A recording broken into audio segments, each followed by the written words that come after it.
안녕하십니까. 2월 25일 OBS 뉴스 오늘 출발합니다. 1타 시사 최재성 전 청와대 정무수석과 함께합니다. 어서 오십시오. 안녕하세요.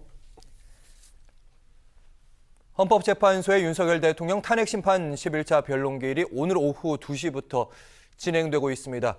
마지막 변론으로 여겨지는 만큼 윤 대통령, 국회 양측 모두 전략적으로 무게감 있는 대리인을 전면에 내세웠는데요.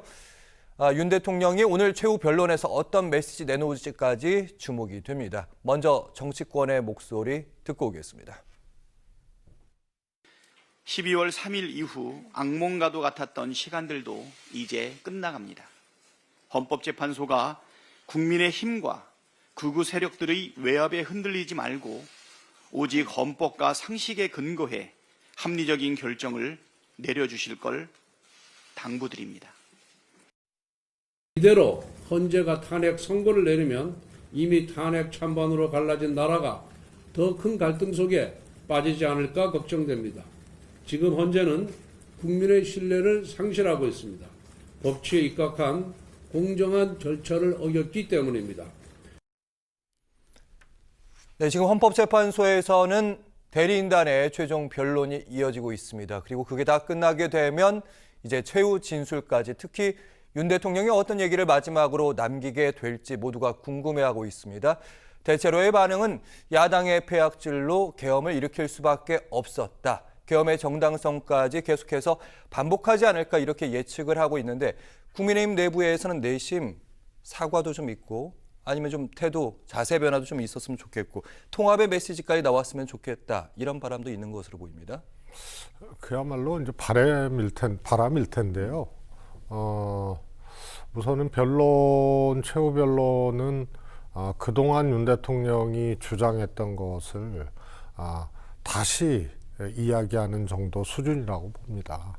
그리고 대국민 사과도 사실은 불편과 혼란을 들여서 죄송하다라고, 유감이다. 유감이다라고 그 전에 얘기를 했고, 그래서 진정한 사과, 통합 메시지, 심지어는 임기 단축 개헌 뭐 이런 것까지 예측을 하고 있는 분들도 있는데요. 맞아요. 저는 특히 임기 단축 개헌은 헌재 재판의 변론으로서는 아무런 도움이 안 되는, 그거는 헌법재판소 판결을 기각이라고 전제를 하고 얘기를 하는 거거든요. 예. 그렇기 때문에 오히려 그거는 헌법재판소를 일종의 좀 모독까지는 아니더라도 조금 엇나간 얘기일 수가 있기 때문에 그거는 최후 변론으로서 해당 사항 없는 내용이 되지 않을까 싶고요. 임기 단축 개헌, 그러니까 만약에 기각을 해준다면 나는 이제 대통령에 복귀해서 임기 단축도 하고 새로운 정치를 해보도록 하겠다, 이렇게까지 가는 건 약간 윤 대통령 입장에서도 그렇고 전략적으로 효율적이지 않다. 그렇습니다. 네, 아마 그게 안 되는 거고요. 오히려 재판부 입장에서는, 헌재 재판관들 입장에서는요, 그동안 쭉 국민의힘 등의 주장이 헌재의 소위 말해서 재판 진행 과정에서의 문제점, 절차상의 문제, 이런 것을 또 진행상의 문제, 또 권성동 원내대표 좀 전에 또 국민의 신뢰를 잃고 있는 헌재, 그다음에 우리법연구회 소속 헌법재판관, 근데 거기는 보수적 성향의 재판관들, 윤 대통령이 임명하고 국민의힘이 추천했던 재판관들도 있거든요. 그래서 진행 절차나 과정, 방식에 대해서 내부에서 아무 이견이 없는 거예요. 그런데 여당에서 또 윤석열 대통령 측에서 재판 과정에서도 변호인들도 그랬고 국민의힘도 그랬고 자꾸 문제 제기를 하고 하니, 오히려 그런 것들이 이 탄핵소추 과정에서 헌법재판관들의 어떻게 보면 보수 진보를 뛰어넘는 이견 없는 진행이었거든요. 그거에 대해서 자꾸 공격을 하고 하는 것 자체가 굉장히 그것이 결정적 영향을 미친 거는 아닌데, 사안 자체가 굉장히 간명하잖아요. 계엄을 일으킬 아무런 사유에 해당되지 않았는데 해당됐거든요. 전시도 아니고 사변도 아니고. 그건 국가 비상사태라는 얘기거든요. 근데 누구도 국가 비상사태로 생각을 안 해요. 아주 간명한 위헌적 사안들이 발생을 했기 때문에 뭐 이런 여당의 태도나 윤석열 대통령의 태도가 결정적 영향을 미치지 못하는 그건 건 아니지만 그러나 뭐 임기 단축 개헌이라든가 이런 걸 해서 변론으로서 내용적 가치가 전혀 없는 거죠. 본인들에게 그래서, 득이 안 됐을 거다. 동떨어진 얘기고요. 예. 그래서 그런 얘기는 기대하기 어렵고 사과는 애둘러 유감 표명은 기했었고 근데 그 이상 하기가 어렵거든요. 그럼 자기 논리나 준거 틀 이런 것들을 전면적으로 부정하는 하나의 태도와 행위로 비춰지는 거기 때문에 예. 진심 어린 사과 이런 것들은 기대하기 어렵다고 봐요. 일각에서 이렇게 전망하는 쪽도 있더라고요. 나는 이제 탄핵이 기각이 된다는 것을 확신한다. 그러면서 그걸 전제로 해서 앞으로 복귀하게 되면 이러한 대한민국을 만들 것이다. 국정구상까지 내놓을 것이다. 왜냐하면 지금 윤 대통령을 지지하는 쪽에서도 그걸 바라고 있다. 이런 얘기들도 있거든요. 어떻게 전망하시나요? 이제 뭐 정치적인 이제 해석과 예상 견해들인데요. 윤 대통령은 실제로 뭐 내부에서 알 거예요. 이게 이제 기각되기 어렵다는 거 알 거고. 그런데 기각을 전제로 무엇을 얘기해서 헌법재판소 판결에 도움이 되지를 않잖아요. 재판이라는 게 이 헌법재판소라는 게 독립된 기관이고 예. 그러면은 거기서 어떤 판결이 나올지 그건 뭐 2주가 됐든 뭐 열흘이 됐든 후에 나오는 거고 그의 마지막 최후 변론인데 그거에 기각되는 것을 전제로 메시지를 낸다? 그거는 법원에도 좋은 신호가 아니죠.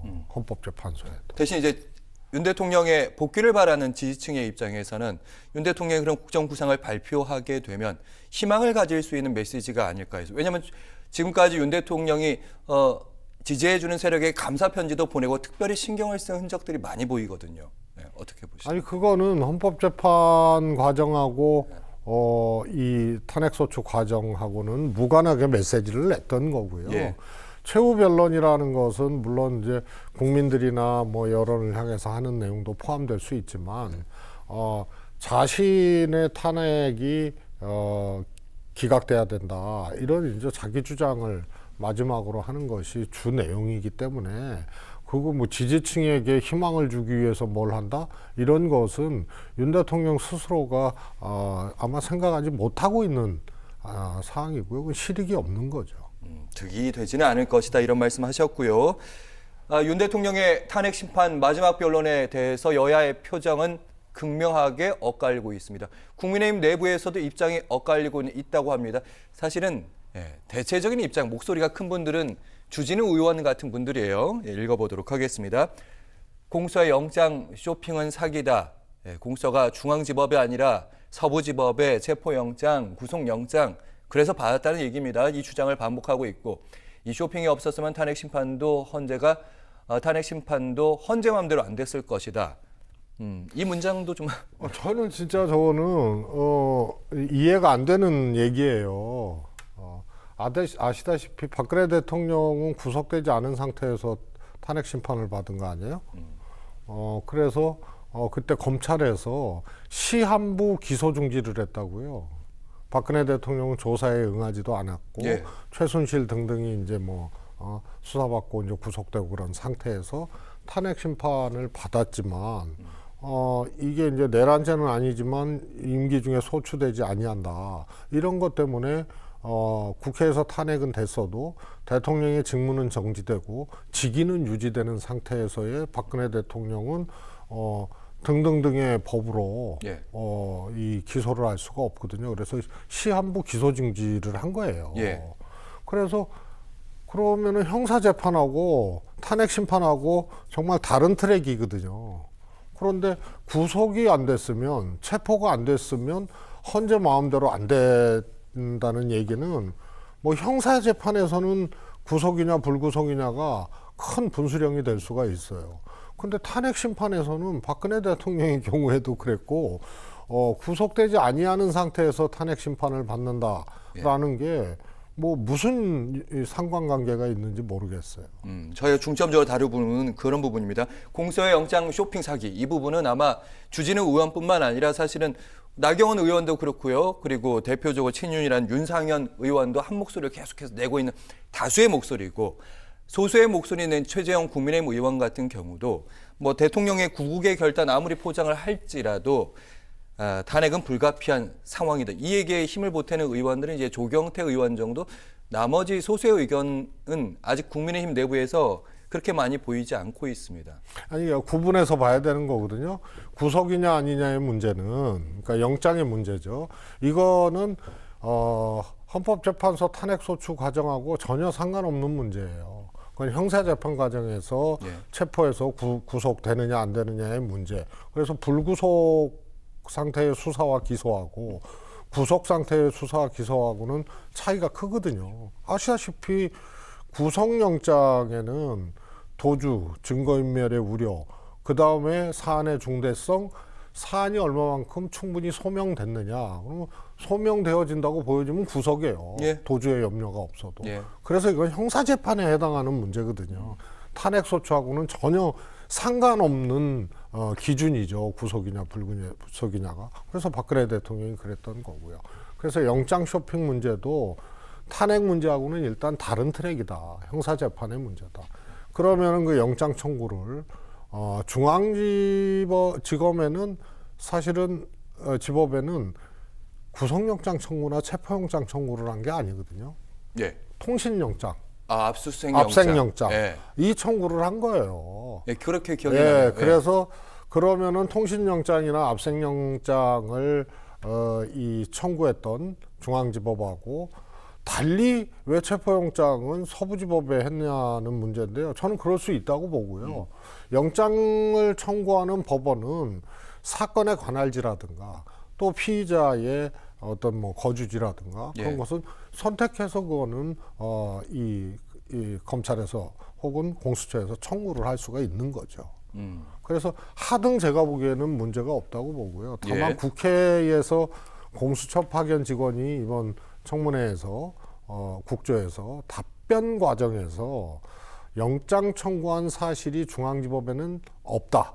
이렇게 그냥 얘기를 했던 것, 그것이 이제 오해를 불러일으킨 거죠. 체포영장이 아닌 압수수색은 신청한 적은 압색영장은 신청이 있는데. 있는데, 근데 통상 그 영장 신청을 중앙지법에 한 적이 있느냐고 물으면 체포영장이나 구속영장으로 큰걸 이렇게 얘기하는 생각을 거죠. 했던 것 같아요. 그런 착오, 그런 일종의 이제 정확하게 되묻거나 그러면 어떤 영장을 얘기하냐 이렇게 되묻거나 했어야 되는데 그러지 않고 영장 청구 구속영장인 줄 알고 청구한 적 없다 이렇게 얘기를 한 거는 그거는 착오 내지는 되게 실수라고 봐야죠. 알겠습니다. 저희가 지금 국민의힘 내부 반응을 저희가 계속 살펴봤는데 다수 의견, 다수는 대체로 이제 탄핵에 대해서 반대하는 의견인데 최근에 이제 중도층이 국민의힘을 떠나고 있다 이런 언론의 지적들이 많습니다. 대표적으로 거론되는 데이터가 지난주 금요일에 있었던 한국갤럽의 중도층 여론조사였는데 그래서 이제라도 국민의힘 지도부라도 아니면 의원들 좀 무리가 좀 지어서라도 전략을 좀 노선을 좀 달리해야 되는 거 아니냐 이런 지적들도 있어서요. 그게 이제 국민의힘 내부에 분열과 갈등의 서막이 올랐다는 징표거든요. 지금 좀 중도층이 떠나고 있다. 달리해야 되는 거 아니냐. 그럼 뭘 달리하냐. 그 전에 어떻게 했길래. 그래서 제가 국민의힘은 지금 이재명의 늪에 빠졌고 윤석열의 늪에 빠졌다. 그리고 윤석열 대통령이 늪에 빠졌다는 거는 계엄 선포하고 보니까 국민의힘도 쇼크였거든요. 이거 망했다.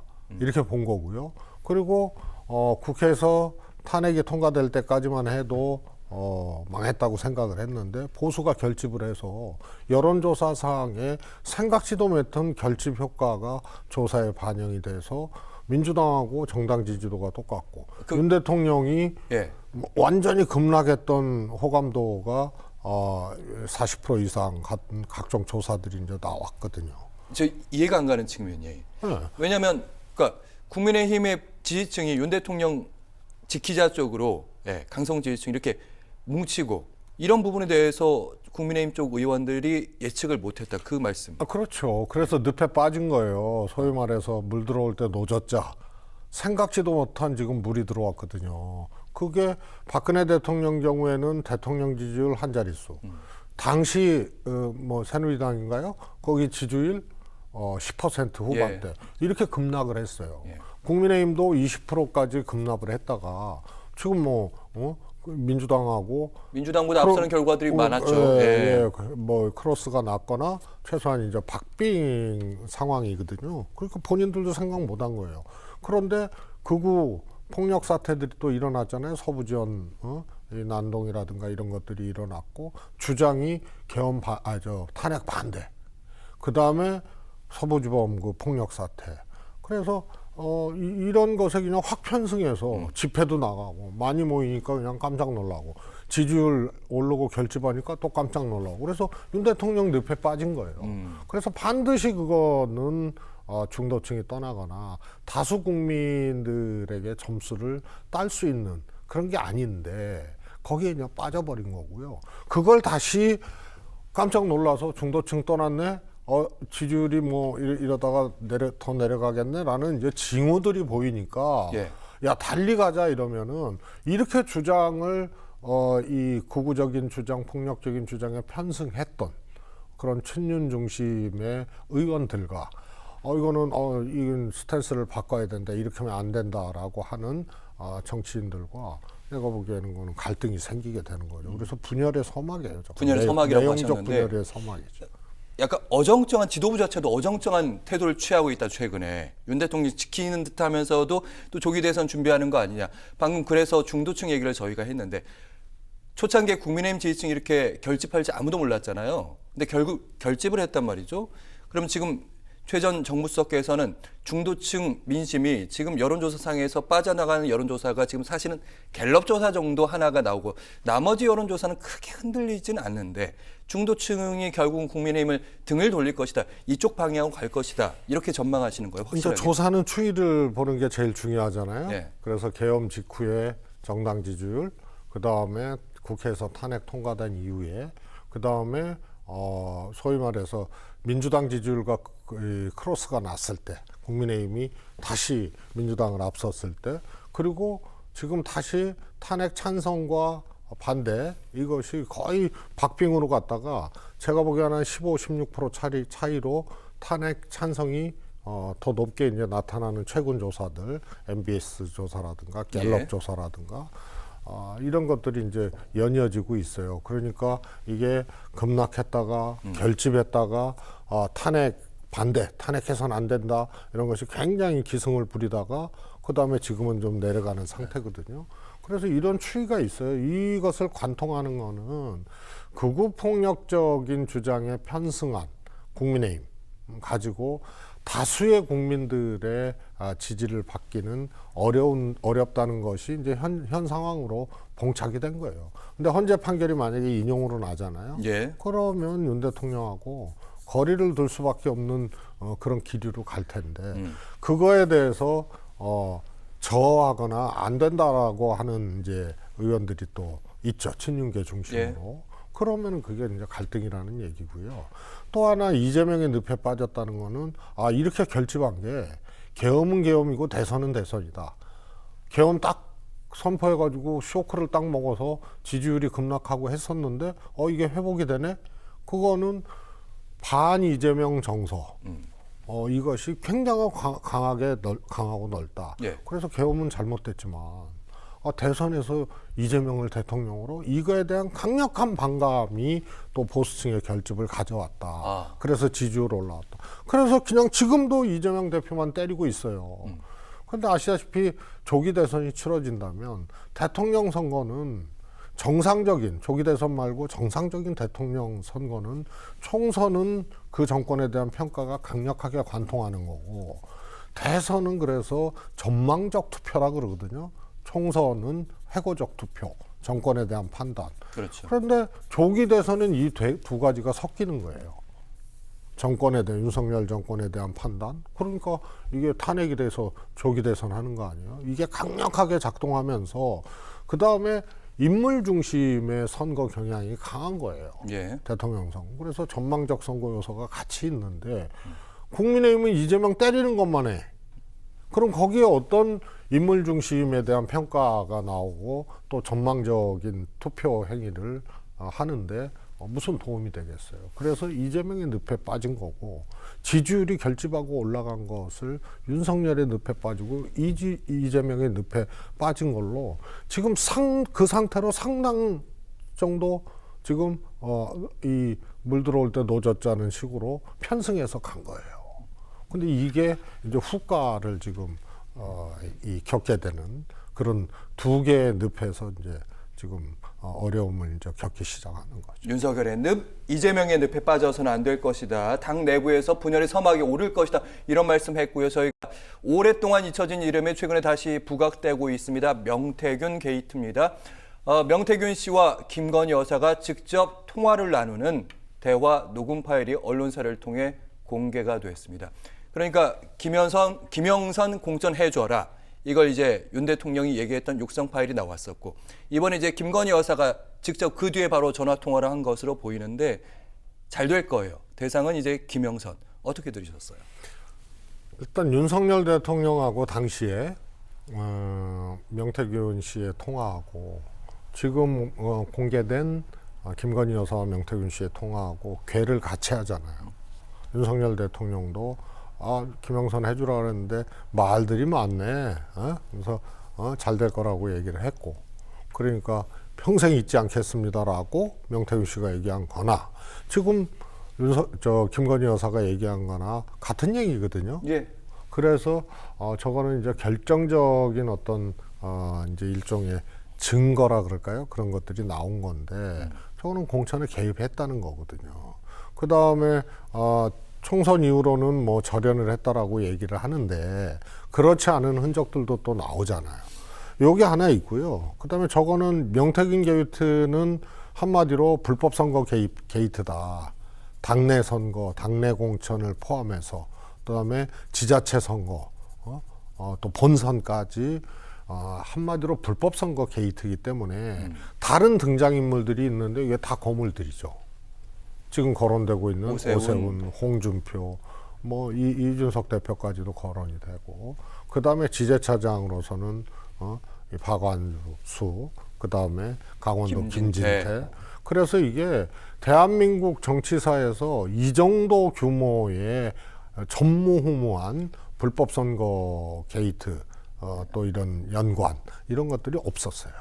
그래서 이거는 여권의 대선 구도까지도 이거는 흔들 수 있는 그런 거다. 그래서 하나는 대통령과 대통령 부부의 소위 말해서 선거 중립 의무 위반, 또 김 여사의 경우에는 이제 하나의 농단, 국정농단, 뭐 이런 차원의 문제하고, 그 다음에 거물 정치인들이, 여권 거물 정치인들이 개입돼서 사실상 정치적으로 운명을 이렇게 가름짓게 하는 이런 걸로 작동을 하게 될 가능성이 크기 때문에 대선판 자체를, 여권 대선판 자체를 흔들 수 있는 이런 겁니다. 그래서 이거는 앞으로도 일어나기 힘든 그런 선거 게이트입니다. 규모로 보나 연관된 인물로 보나 또 범죄의 내용으로 보나. 그래서 이건 대선판, 여권의 대선판을 흔드는 그런 작용으로 이 자리매김 될 수 있는 게이트다고. 지난 대선 저희 기억을 해보면 다시 대장동 게이트, 이재명 대표도 여기에 이름을 올렸고 윤석열 당시 대선 후보 역시 이름을 올렸습니다. 모두가. 그럼 이번 대선 혹시 있다면 명태균이라는 이름이 되게 중요해질 것, 이렇게 예측하시는 것 같고요. 그렇습니다. 예. 그래서 제가 추가로 좀 질문을 드려보면 김건희 여사의 그림자가 더 짙어진 거란 말이죠. 그럼에도 불구하고 이제 민주당도 그렇고 여러 언론들도 그렇고 김건희 여사 앞에서 수사가 멈췄다. 그래서 이제 명태균 특검법 표결에 27일 이틀 뒤입니다. 들어간다고 하는데 여러 거물급 정치인들 얘기하셨잖아요. 다 국민의힘 의원들이, 국민의힘 쪽에 있는 사람들인데 그럼 통과가 안 되지 않을까 이렇게 예측하면서도 아니다. 한동훈 전 대표는 여기에 관계가 없기 때문에 여기서 아마 이탈표가 나올 수도 있다. 이런 전망도 있습니다. 한동훈계가 몇 명 안 되잖아요. 10명 안팎. 네. 그런데 지난번 이 계엄특검 통과 과정, 그 다음에 김건희 여사 특검법 통과 과정에서도 8표가 이탈이 되면 재의결이 되는 건데 그게 안 되잖아요. 그래서 그 기준으로는 쉽지 않다. 이렇게 보여지지만요. 요건 김건희 특검법하고 내란죄 특검법하고 조금 달라요. 어떤 면에서요? 우선은 이해관계자들이 여기에 연루가 되었다는 의혹이 있는 자와 없는 자로 구분이 되죠. 그러면 거론이 안 된 자는 누구냐? 김문수, 한동훈이거든요. 아, 김문수 장관인데. 예. 네. 그리고 지난번에 토론회 할 때 뭐 국민의힘 의원들 60명인가요? 50명인가 뭐 갔다는 거 아니에요? 그렇죠.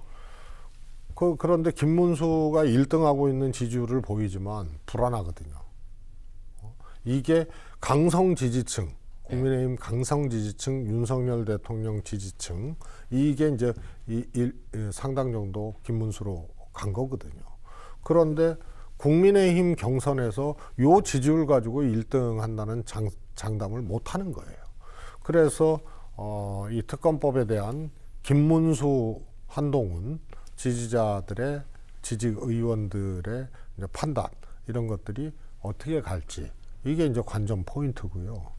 제가 보기에는 이거는 아마 당론으로 강력하게 김건희 내란 특검법처럼 단속하기 사안 자체가 어려운 사안이에요. 그래서 일종의 자유투표 이제 당론으로 막는다 하더라도 자유투표 비슷하게 되기 때문에 저는 이탈 가능성이 꽤 있다 이렇게 봅니다. 한동훈 변수만 있는 게 아니라 김문수 변수도 있다. 이런 말씀. 김문수 변수도 있고요. 우선 오세훈 후보가 완전히 이재명 대표처럼 자당의 압도적이고 태산 같은 지지율을 갖고 있는 존재는 아니잖아요. 예. 김문수 1등이고요. 예. 그 다음에 오세훈쯤 되고 아주 근소한 차이로 한동훈, 뭐 홍준표 이런 거거든요. 그래서 오세훈 후보가 대통령 후보가 된다는 이재명 대표처럼 아주 압도적인 어떤 지지를 갖고 있지 않기 때문에 그럼 모를까요? 의원들을 108명의 의원들을 똘똘 뭉쳐서 결속시킬 만한 현실적인 이유나 힘이 없는 거죠. 알겠습니다. 그래가지고요. 요즘에 이재명 대표가 통합 행보 계속하고 있습니다. 김경선 지사 그리고 박용진 전 의원에 이어서 어제는 김부겸 전 총리와 만났습니다.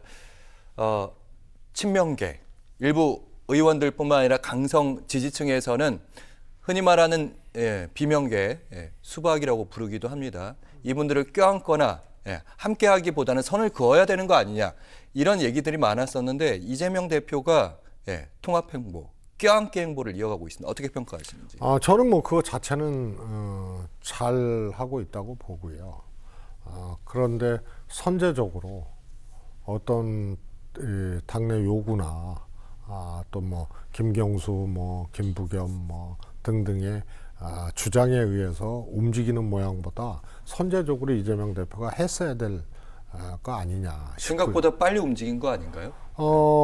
아마 이재명 대표는 지난번 대선에서 0.7% 차이로 졌다는 거는 내부 이탈하고 내부 이탈이 민주당 내부 지지자들 이탈이 굉장히 큰 원인으로 작동한 결과거든요. 0.7% 0.7%가 뭐 표 차이로는 뭐 20만 표 예. 정도. 그런데 그때 아시다시피 이낙연 후보가 경선에서 지고 결선 투표하자 그랬는데 결선 투표 요건이 안 된다고 안 했죠. 예. 그러니까 거기서 반발해서 최소한 이탈하거나 기권하거나 안 돕거나 이랬던 거고요. 그 다음에 아예 민주당 지지자들 중에 반 이재명 정서가 강력해서 탈당해서 윤석열 지지 선언한 당원들도 있었죠. 예. 기자회견도 하고 뭐. 그래서 그 근소한 차이로 석패했던 지난 대선의 일종의 자기 교훈 이런 것을 보면 정말로 내부 통합이 중요하다. 이탈을 최소화시키는 것이 중요하다. 승리에 목말라 있는 거예요. 이렇게 이재명 대표는 판단을 했어요. 근데 다른 인물들도 만난다고 합니다. 저희 지금 화면에 방금 지나갔는데 보니까 임종석 전 실장, 민주당은 중도 보수 아니다. 이재명 대표는 중도 보수라고 했는데 반발했던 분. 그리고 김동연 경기도지사는 이제 28일에 또 만난다고 합니다. 이재명 대표 사법 리스크 언급했는데 방금 전에 저희 화면 중에 이낙연 전 대표의 얼굴이 스쳐 지나갔습니다. 이낙연 전 대표 같은 경우는 지금 윤 대통령과 이재명 대표를 같은 위치에 올려놓고 둘 다 청산해야 된다. 강경하게 얘기하고 있습니다. 여기까지 껴안을 수 있는 것인지. 저는 그래야 된다고 보고요. 이재명 대표는 적어도 민주당 내에서는 이긴 자고 또 아주 독보적인 어떤 지지를 받고 있는 사람 아니에요.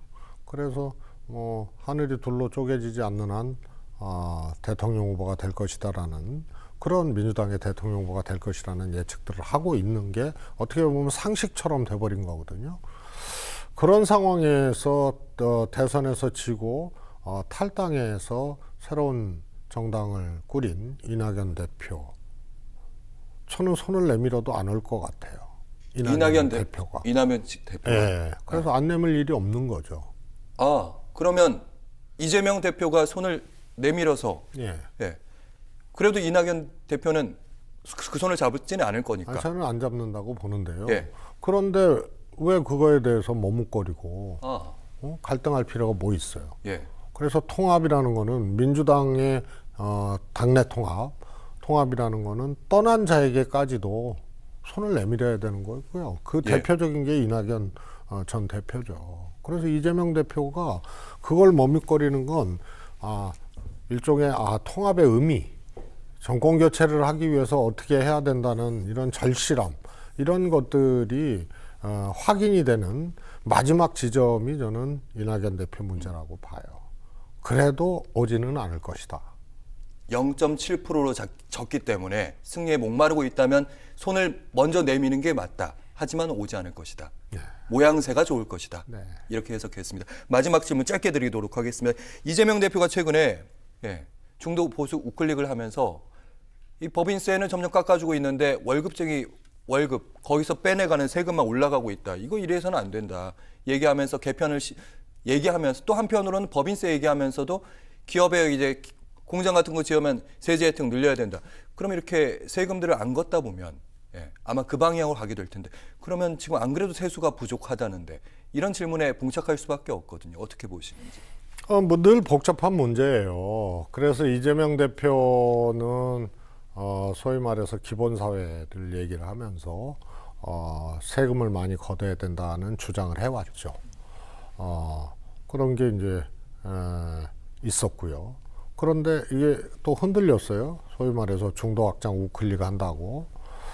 그러다 보니 그 문제가 이제 좀 덫에 빠진 거예요. 세수는 줄어드는데 법인세도 깎고 그러면 근로자도 깎자. 그다음에 상속세 또 사실상 18억까지는 면제하자. 뭐 이렇게 나오니까 그러면 세수 문제 어떻게 할 거냐 이런 데 봉착하는 거예요. 그래서 항상 어떤 공약을 하거나 어떤 정책적 주장을 할 때는 재원 조달 방법, 그 다음에 세제 문제와 관련이 있는 거는 그럼 세수 균형을 어떻게 할 거냐, 이 세수 대책을 어떻게 할 거냐, 이게 같이 가야 되거든요. 그래서 그전에는 그래도 대선급 후보들이나 정당에서 그런 걸 같이 뒷받침을 했었어요, 내용적으로. 그러면 근로소득세 개편해서 중하위 소득자들이 사실은 격차들이 더 커졌거든요. 세부담이 상위권보다 전체적으로는 커졌어요. 그래서 그러면 이거 불평등한 거다. 그러면 어떻게 해주냐? 그러면은 세수 감되는 부분을 어떻게 할 거냐? 그래서 뭐 상위 구간을 더 올린다든가, 아니면 소득세 비중 자체가 이미 과거에 비해서 압도적으로 지금 법인세를 지금 추월했잖아요. 이런 상황이기 때문에 소득세 비중 자체는 세수감 되더라도 상위층을 늘려서 할 게 아니고 그대로 지금 세수감된 상태로 놓고 다른 데에서 세수를 보충을 하는 이런 정책 등을 내놓을 수가 있는 건데 그런 게 매우 아쉽고요. 그 다음에 또 하나는 여기에 왜 캡을 씌우냐 이거예요. 알겠습니다. 중도 보수 정당이나 뭐 이런 캡을 씌워서 또 다른 논란을 야기하게 하는 그 거. 중도 보수라는 표현 자체도 좀 불편하시죠. 그냥 민주당은 중도 개혁이고 중도 진보예요. 그런데 실용적으로 국민의 삶을 위해서 정책을 넘나들 수 있는 거예요. 그런데 지금 그렇게 하면서 거기다 중도 보수를 굳이 캡을 씌워 놓으니 이게 또 다른 논란을 야기라는 거예요. 알겠습니다. 아마 이재명 대표 여기에 대한 답변을 곧 내놓을 것 같습니다. 1타 시사 최세성 전 청와대 정무수석과 함께했습니다. 고맙습니다. 감사합니다.